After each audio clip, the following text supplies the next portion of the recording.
सभी भोजपुरी समाज को मैं पैर छू के प्रणाम करती हूँ यहीं से। और एक बार मैं चाहूंगी आप लोग अपने जोरदार तालियों से हमको अपना स्वागत कीजिए। बहुत बहुत धन्यवाद आप सभी का। और आज मैं आप सबके बीच एक देवी भजन प्रस्तुत करने जा रही हूँ और अभी मैं सीख रही हूँ, तो जो भी गलती होगी हमसे आप अपने बच्चे, छोटे बच्चे समाज को क्षमा कीजिएगा। धन्यवाद। धोवत धोवत तोहरा मंदिरिया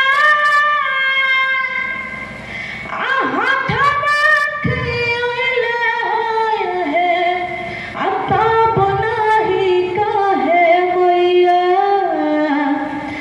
दाया तोहरा अइले होय है। धोवत धोवत तोहरा मंदिरिया हाथवा खियोले होय तब नाही काहे मैया दाया तोहरा अइले होय तब नाही काहे मैया दाया तोहरा अइले होय। हाँ कौन से पहिले आइला मंदिरिया साधारण सेवा में बा हमरो शरीरिया।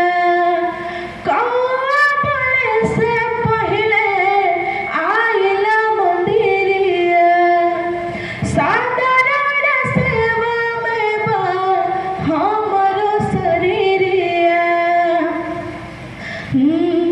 गावत गावत तोहरा भजनिया